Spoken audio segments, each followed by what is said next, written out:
전과자. 세상에 우리가 기댈 곳은 서로뿐이라는 것. 난 여전히 멈추지 않기 위해.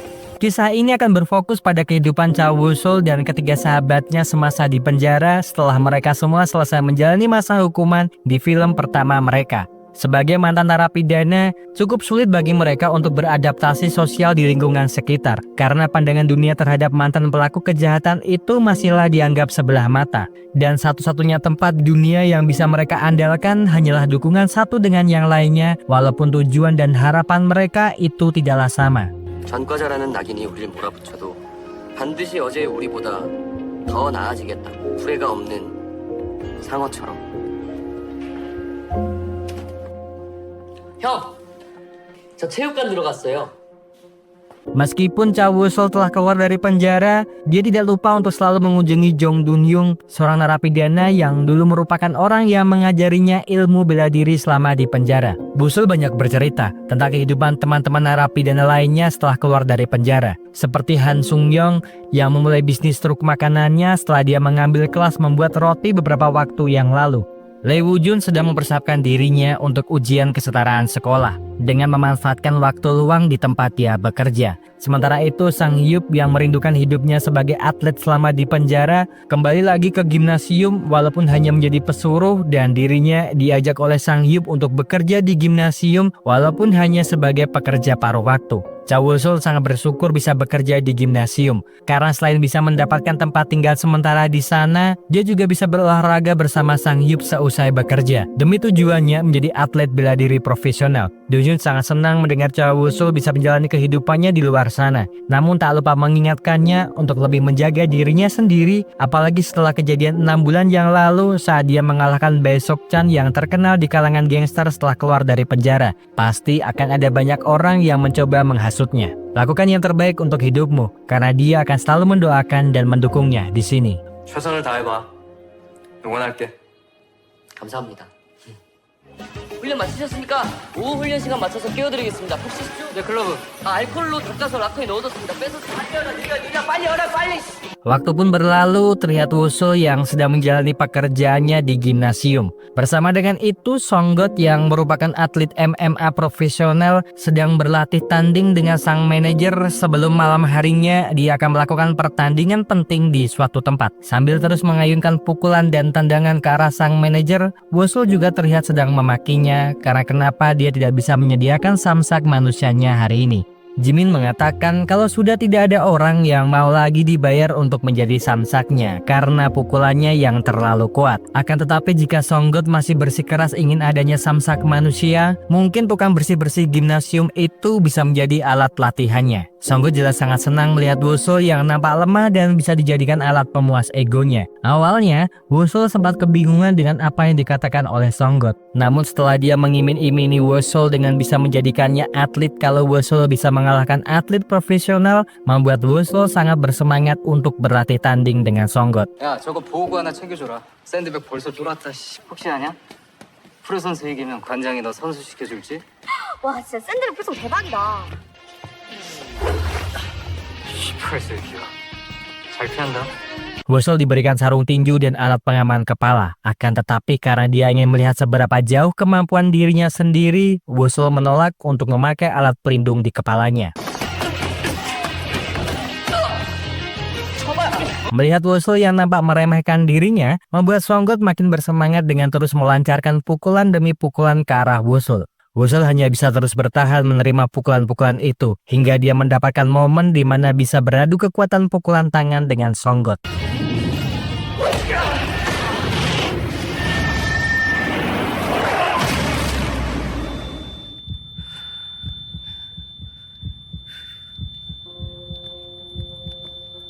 Pukulan keras itu membuat Songgot sangat kesakitan. hingga menyebabkan pergelangan tangan kanannya keseleo yang tentu saja membuat Jimin panik karena nanti malam Songgot mempunyai sebuah pertandingan penting. Sang pemilik gimnasium yang melihat hal tersebut sangat marah kepada Wosol dan meminta Sang Hyuk untuk bertanggung jawab atas perbuatan orang yang dia bawa bekerja di gimnasium miliknya.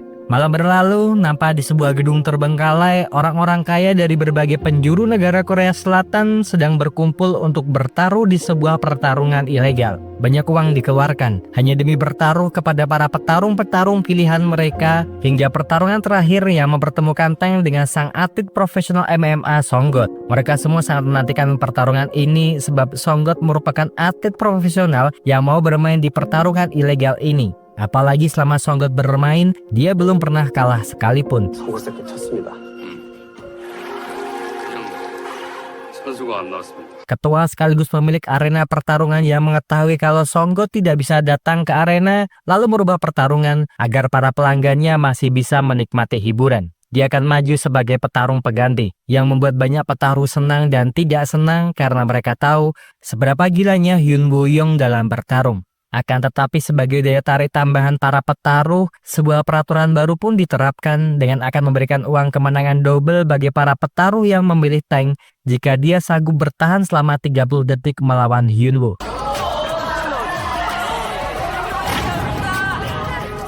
Melihat Tank yang sangat ketakutan melawannya, Hyun Woo pun berbisik kepada Tank untuk jangan gugup dan tegang karena jika Tank bisa memukulnya sekali saja, maka semua hutang-hutangnya akan Hyun Woo hapuskan. 레디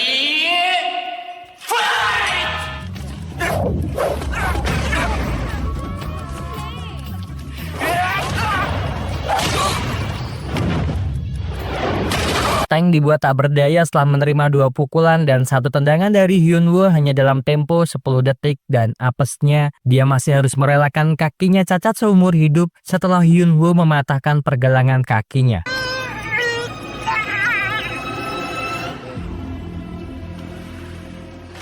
Tidak datangnya Songgot karena pertarungan jelas membuat Hyun Woo sangat marah. Apalagi setelah mendengar kalau cedera pergelangan tangannya itu diakibatkan dirinya kalah bertarung dengan tukang bersih-bersih gimnasium. Hyun Woo akan membiarkan Songgot tetap hidup akibat masalah yang dibuatnya. Akan tetapi manajernya lah yang menentukan apakah Songgot memang layak hidup ataukah mati. Hyun Woo lalu memberikan Jimin sebuah tantangan. Bila dia bisa bertahan selama 10 detik menahan teriakan ketika tangannya masuk ke dalam panci mala, maka Hyun Woo akan membiarkan Songgot hidup. Namun jika sebaliknya, maka kematian menjadi hal yang pasti untuk mereka bertiga.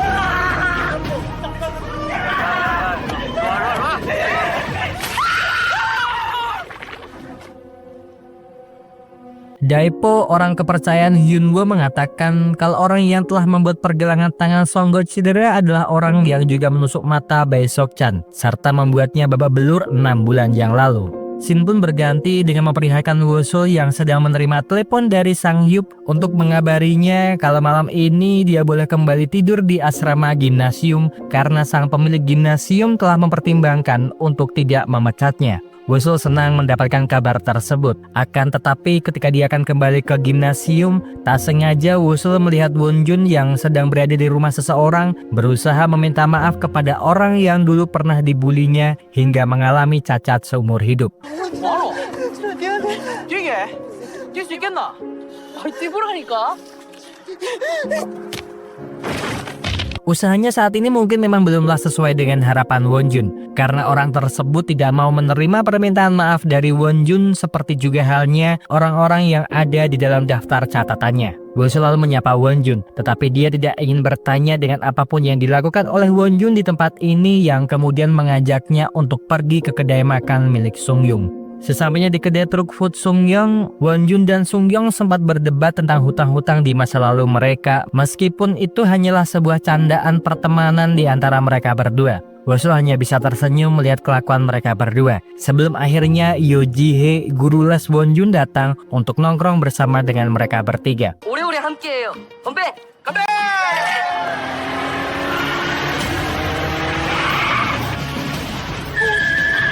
Tak jauh dari tempat mereka nongkrong, nampak seorang pengendara mobil sport melaju ugal-ugalan membahayakan pengguna lalu lintas lainnya. Pengendara mobil itu adalah Hyunwoo yang kemudian turun dari mobilnya menuju ke tempat truk Food Song-hyung untuk bertemu dengan Woo-sul.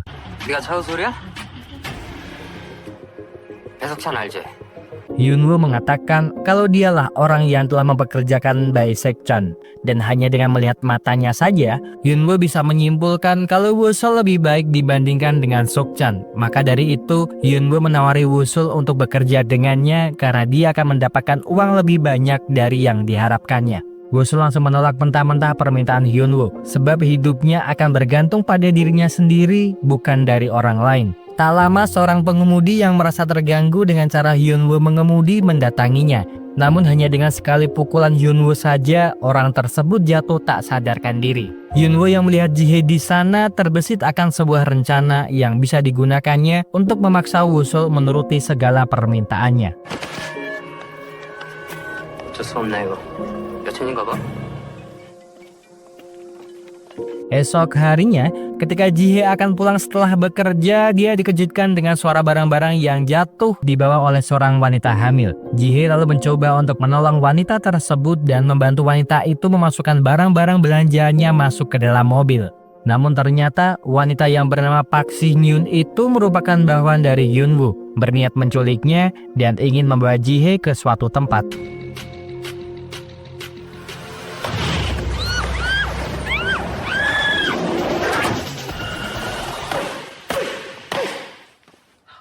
오늘 오셨어요? 웬 영통? Kabar penculikan Jihye pun segera diketahui Woo-sul beserta dengan yang lainnya ketika mereka berempat sedang berada di gimnasium. Woo-sul sangat panik sehingga ingin mencari Jihye sendirian saja. Melihat tindakan gegabah Woo-sul, Won-jun pun berusaha menahannya dan meminta Woo-sul untuk berpikir lebih tenang karena bukan hanya dia saja yang khawatir dengan keadaan Jihye. Tak lama, Woo-sul pun mendapatkan sebuah pesan yang memberitahunya kalau wanita yang sedang dicarinya itu kini berada di bekas resort Wongbi yang terbengkalai. Sesampainya di tempat yang dimaksud, mereka berempat lalu membagi menjadi dua tim agar bisa segera menemukan di mana keberadaan Jihye yang diculik.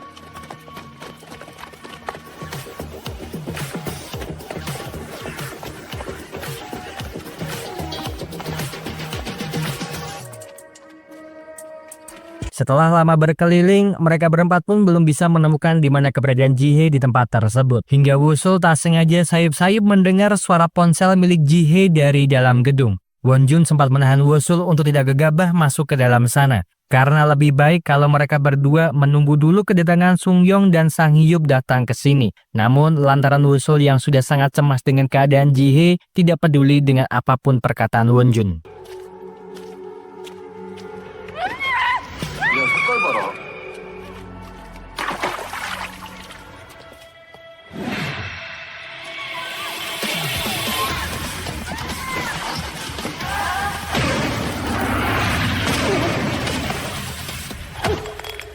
Berhasil melumpuhkan kedua orang yang menjaga Jihye, Woo-sul pun segera melepaskan ikatan yang membelenggu tubuh Jihye. Namun tak berselang lama, puluhan preman yang dipimpin oleh Si-hyun segera memenuhi tempat tersebut dengan maksud membawa mereka bertiga pergi ke tempat Hyunwoo yang telah menunggu di markas arena pertarungan miliknya. 낚시 성공.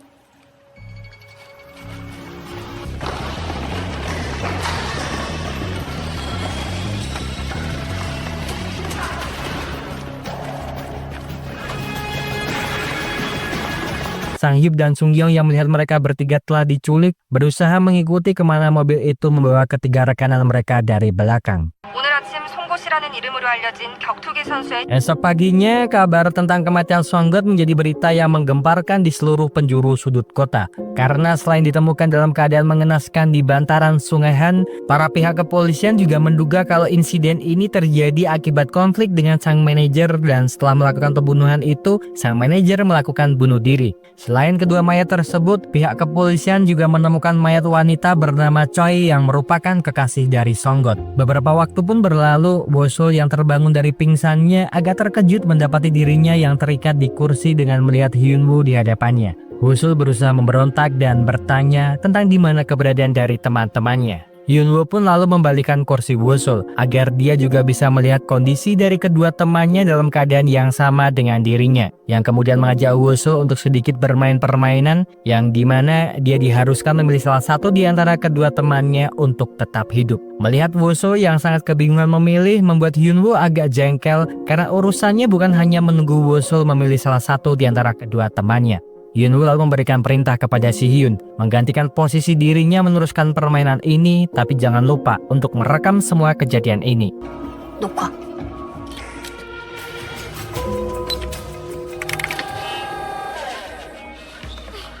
Si Hyun memberikan waktu selama 10 detik untuk Wosul segera memilih, karena jika dalam waktu 10 detik yang diberikannya Wosul masih tidak bisa menentukan mana dari kedua temannya mati, maka Si Hyun akan membunuh mereka berdua di hadapannya. Wosul yang tak tahu harus berbuat apa hanya bisa berteriak memohon ampunan kepada Si Hyun. Hingga 10 detik pun berlalu, Si Hyun pun memutuskan untuk menusukkan pisaunya ke perut Wonjun.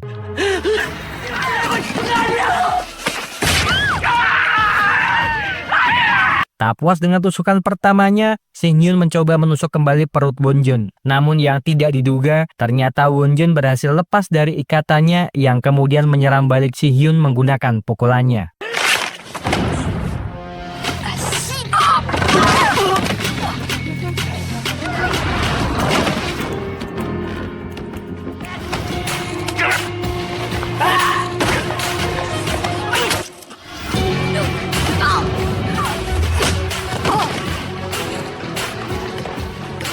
Si Hyun yang tersadar dari pingsannya lalu segera memerintahkan semua anak buahnya yang berjaga bergerak menangkap ketiga tawanan mereka yang berusaha kabur dari sana. 지금 나온 돼지 새끼랑 그 나머지 다 잡아!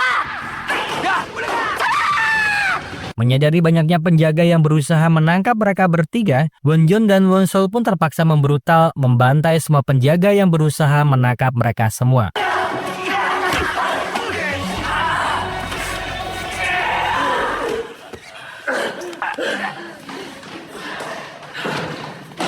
Melihat tak ada habis-habisnya para penjaga yang mengejar mereka bertiga, Wonjun pun meminta Wosul dan Jihye untuk segera pergi dari sana, sedangkan dirinya akan mencoba mengulur waktu menahan para penjaga di tangga darurat gedung terbengkalai ini. Sementara itu di luar gedung, Sang Hyuk dan Sung Yong yang telah sampai di sana berusaha untuk segera masuk ke dalam gedung setelah melihat banyaknya penjaga yang berlari masuk ke dalam gedung.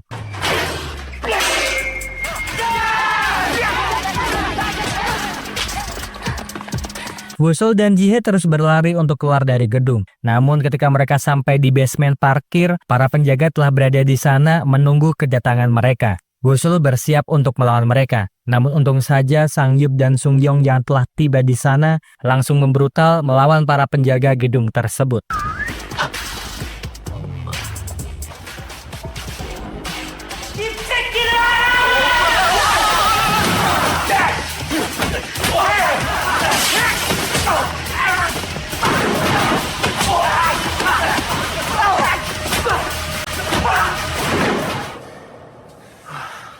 Segera setelah menghabisi para penjaga, mereka berempat lalu menyusul ke tempat Wonjun berada dan menemukan kondisi dari para penjaga yang sudah babak belur dihajar oleh Wonjun. Mereka berlima lalu bergegas keluar dari gedung, menyelamatkan diri dari para penjaga gedung yang masih berusaha untuk menangkap mereka semua.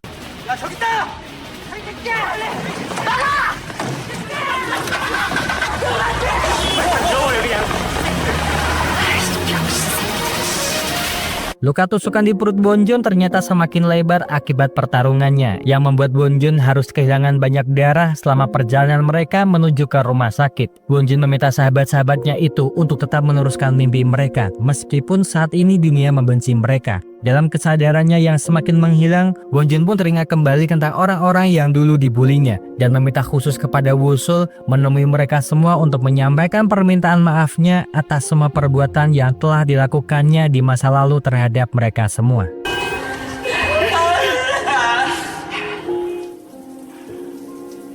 Di saat kesedihannya karena kehilangan salah satu sahabat baiknya, Woo-sul teringat kembali saat ketika dia dan Won-jun dalam perjalanan sebelum ke tempat kedai Sun-young. Won-jun bercerita tentang ke-31 orang yang harus dia datangi untuk meminta maaf atas perbuatan masa lalunya. Sebenarnya dia tidak punya keberanian kalau harus meminta maaf kepada mereka semua. Apalagi dia sudah menduga kalau mereka semua pasti akan menolak permintaan maaf dari dirinya. Namun entah kenapa, setelah berteman dekat dengan Woo-sul, dia malah mempunyai keberanian untuk melakukan semua itu.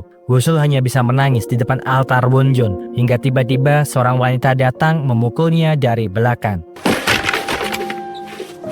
Wanita itu bernama Lee Yo-jin yang merupakan adik kandung dari Won-jun. Dia terlihat sangat marah dan terus meneriaki hingga memukuli Woo-sul yang nampak hanya terdiam, mendapatkan cacian dari Yeon-jin hingga Sang-hyuk dan Sung-young harus masuk ke dalam menghentikan amukan yang dilakukan Yeon-jin terhadap Woo-sul. Sang-hyuk lalu meminta Sung-young untuk membawa Woo-sul keluar dari sana, sementara dia akan meredamkan amarah Yeon-jin yang begitu membara terhadap Woo-sul.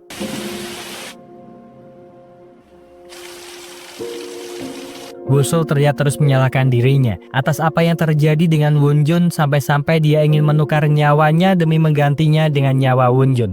Woo-sul menyesal karena kenapa dia harus belajar bela diri, karena semua kejadian ini berawal dari dirinya yang ingin menjadi kuat namun malah tidak bisa menyelamatkan siapa-siapa. Sung-young yang mendengar hal tersebut tentu saja semakin dibuat kesal karena seharusnya dia tidak perlu terus-terusan menyalahkan dirinya sendiri. Apalagi yang membuat Won-jun berubah menjadi lebih baik seperti ini, semuanya akibat dorongan dari dirinya. Jadi tidak perlu harus menangisi terus kepergian Won-jun, sebab Won-jun sangat bahagia bisa mengenal dirinya sebelum takdir memisahkan mereka. Sementara itu di dalam gedung pemakaman, ketika Ji-hye mendapatkan telepon dari ibunya, dia tak sengaja bersenggolan dengan seorang mencurigakan yang ternyata datang ke sana khusus menemui detektif yang sedang menangani kasus ini. Ji-hye lalu mendengarkan obrolan sang detektif dari tangga darurat yang berkata kalau dia tidak bisa langsung membelokkan kasus pembunuhan ini. Setidaknya berilah waktu 2 hari lagi bagi dia untuk mengarang kasus pembunuhan ini agar terlihat seperti sebuah kecelakaan. Dia pun tidak peduli dengan bagaimana cara dia menyelesaikan kasus ini, karena yang terpenting adalah nama baik bosnya di kalangan masyarakat. Mendengar obrolan penting yang tidak disengaja tersebut, Ji-hye langsung mendiskusikannya dengan Sang-hyuk dan Sung-young karena polisi malah berpihak kepada Hyun-woo. Mereka tentu saja marah mendengar hal tersebut, apalagi setelah mengetahui kalau Hyun-woo malah mengirimkan karangan bunga untuk kematian Won-jun. Sung-young semakin dibuat marah melihat karangan bunga tersebut. Sang-hyuk mencoba menghentikan kemarahannya itu, namun dia malah dikatakan pengecut oleh Sung-young karena tidak mau berbuat apa-apa demi membalas kematian sahabat mereka. Sang-hyuk mengatakan kalau mereka harus berpikir secara jernih dulu sebelum bertindak, karena dengan emosi mereka saat ini yang mereka lakukan hanyalah menyetor nyawa kepada pihak musuh. Ji-hye lalu berusaha menengahi perdebatan di antara mereka berdua dan tak sengaja juga dilihat oleh Yeon-jin yang kemudian menyadari kalau kematian kakaknya itu disebabkan oleh orang yang telah mengirimkan karangan bunga untuk kakak kandungnya. Dan melihat Woo-sul yang hanya duduk terdiam sambil terus melihat catatan di buku yang ditinggalkan Won-jun kepadanya.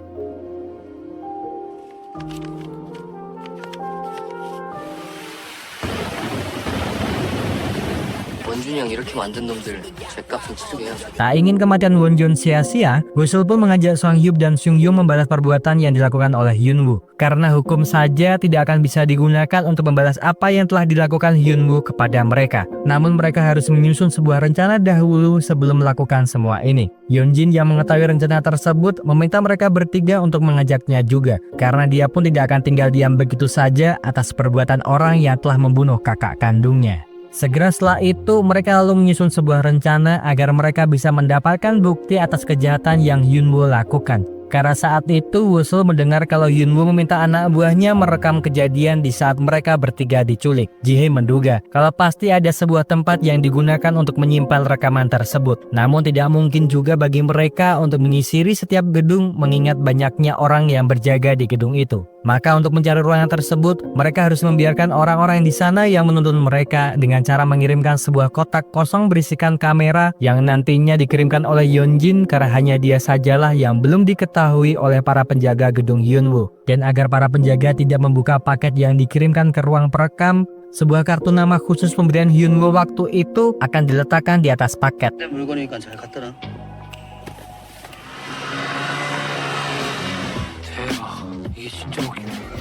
아니 오른쪽이 아니고 왼쪽. 이거 같은데요? 뭐예요 이거? 몰라, 이씨. 잘 챙겨라. Rencana mereka berjalan dengan mulus, sehingga saat ini mereka mempunyai DNA tentang di mana keberadaan dari ruang perekam dan segera setelah itu, mereka berempat pun menerobos penjagaan dengan masuk ke area gedung dengan membawa food truck milik Sung Yung.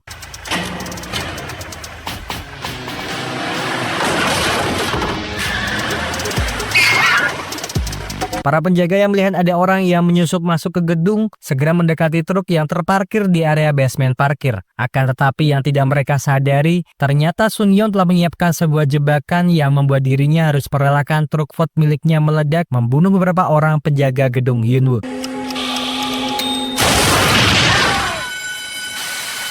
맨 앞에다 가져다 놔. 싹 다 내려가서 찾아내. Hampir separuh penjaga turun di basement parkir setelah mendengar ledakan tersebut. Yang tentu saja membuat Woo-sul, Sang Hyuk, Sung Young, dan Yojin semakin leluasa masuk ke dalam gedung dan menghajar semua orang yang berada di aula utama gedung Yunwoo.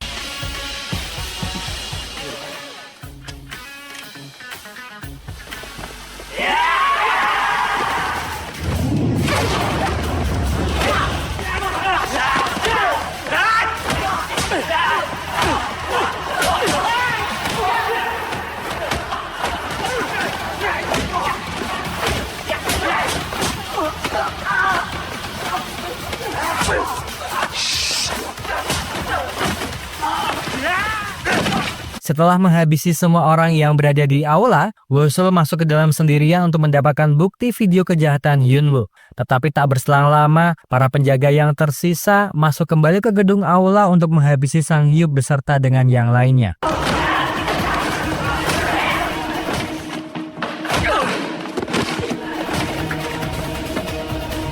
Sesampainya di ruang perekam, Woo-sul segera meminta Bo-jin mencari rekaman video pada tanggal 22 Agustus. Akan tetapi setelah menemukan folder tersebut, ternyata rekaman tersebut telah dipindahkan Yunwoo yang menyadari kalau Woo-sul akan kembali ke sini mengambil rekaman video tersebut.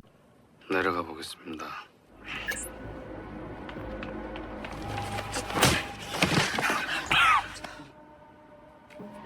나 진짜 모르겠어. 나 어떻게 나를 진짜 모르겠어.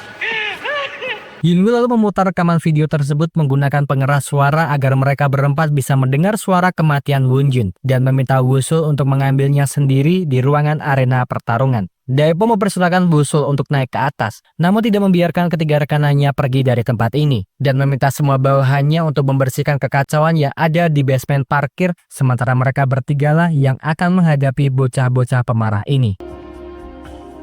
다녀올게요. 애들 다 데리고 지하 주차장 정리해. 네, 알겠습니다. 거의 발자국. 싸움 좀 하냐?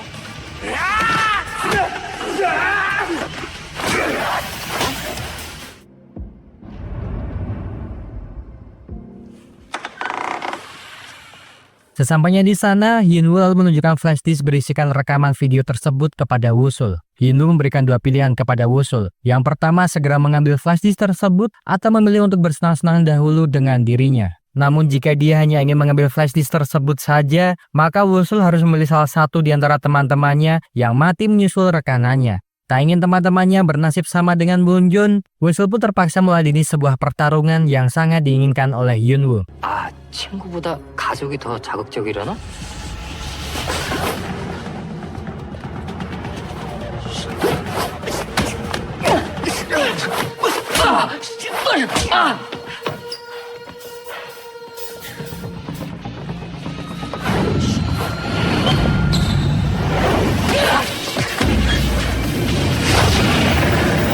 Woo-sul sangat kewalahan dalam menghadapi Yunwoo yang bahkan membuat dirinya tidak bisa melayangkan satu pukulan yang bisa melukai Yunwoo. Sementara itu di luar, ketiga rekanan Woo-sul sedang disibukkan dengan lawan-lawan mereka. Namun di antara ketiga rekanannya, hanya Yeonjin lah yang sementara sanggup untuk melumpuhkan lawannya.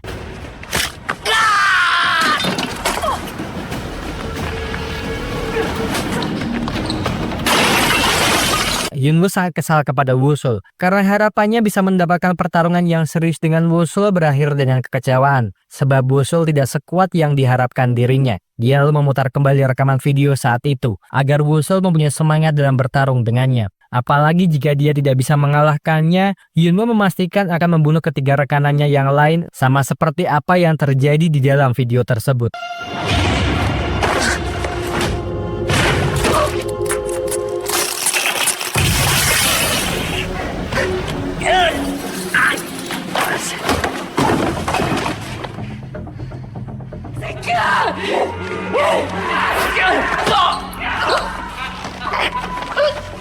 Wusul merasa putus asa tidak mampu berbuat apa-apa untuk melawan Yunwoo, hingga tiba-tiba sebuah dorongan perasaan dari Wonjun membuatnya bangkit dan melakukan perlawanan yang lebih serius terhadap Yunwoo.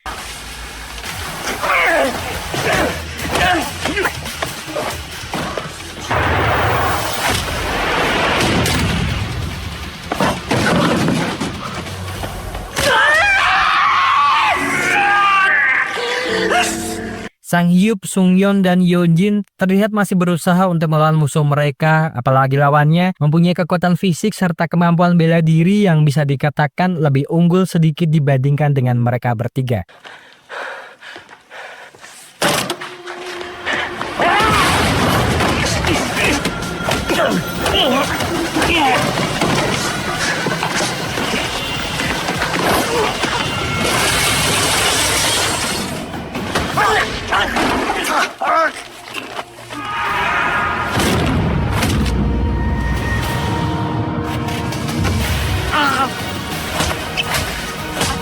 Pertarungan mereka bertiga pun berakhir dengan baik, meskipun mereka bertiga harus menderita luka di sekujur tubuh mereka.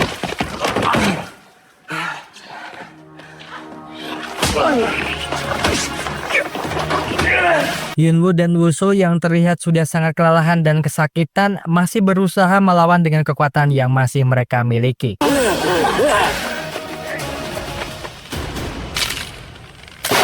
Yunwoo yang tidak mampu untuk melawan lagi Wusul berusaha mendorongnya keluar dari jendela. Namun Wusul mampu bertahan, yang bahkan dirinya terlihat sangat berusaha untuk menyelamatkan Yunwoo yang pasrah terjatuh dari lantai atas gedung.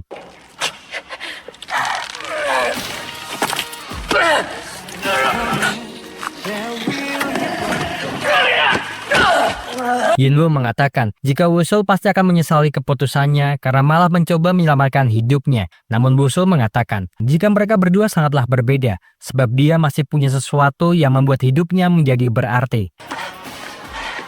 달라? 네가 나를 달라! 씨가 오늘 검거됐습니다. 선모 씨는 정... Esok paginya, berita tentang penangkapan Hyunwoo menjadi berita yang sangat mengejutkan di Korea Selatan. Sebab selama ini dia dikenal kerap melakukan bisnis dengan tokoh-tokoh terkenal di dunia politik dan bisnis. Terungkapnya kejahatan yang selama ini dilakukan oleh Hyunwoo menjadi pukulan berat bagi kolega-kolega bisnisnya. Apalagi banyak bukti ditemukan di dalam flash disk yang menjadi barang bukti dari kejahatannya. Waktu pun berlalu, Wusul terlihat sedang berusaha menuntaskan pesan terakhir Wonjun kepadanya dengan mendatangi satu persatu orang yang dulunya menjadi korban perundungan Wonjun. Mereka semua masih sakit hati dan menolak permintaan maaf Wonjun meskipun mereka juga mengetahui kalau Wonjun telah mati. Wusul lalu berkunjung menemui Do-hyun di penjara untuk berkata kalau dia sekarang sudah mengerti dengan apa yang diinginkan oleh dirinya sendiri. Wusul mengakui kalau dirinya lebih hidup saat bertarung, menikmati setiap pukulan demi pukulan yang diarahkan kepada lawan. Akan tetapi bukan pertarungan jalanan yang dia inginkan, melainkan bertarung dengan pilihannya sendiri di arena profesional. Dan jika suatu saat Do-hyun keluar dari penjara, dia ingin melawannya dengan kerja keras yang dimulainya dari sekarang. Do-hyun tersenyum mendengar hal tersebut dan meminta Wusul untuk benar-benar serius berlatih sebelum akhirnya dia menantang dirinya. Dan sebelum film berakhir, Wusul, Sang Hyuk, Sungyeon, dan Yeonjin seperti menemukan sebuah harapan dan cita-cita baru dari sebuah selebaran kompetisi MMA World Rocky Championship yang sebentar lagi akan diadakan, dan setidaknya dengan hal tersebut mereka menemukan kembali gairah hidup untuk melakukan sesuatu sesuai dengan keinginan mereka sendiri. Sementara itu, di dalam penjara, Yunwoo mulai menjalani masa hukumannya di sana dan dia berada dalam satu ruangan yang sama dengan Do-hyun yang nampak senang menunggu kedatangannya di sana. Terima kasih seluruh sudah menonton rekaman film yang Mas Ahko persembahkan untuk kalian semuanya. Semoga terhibur. See you!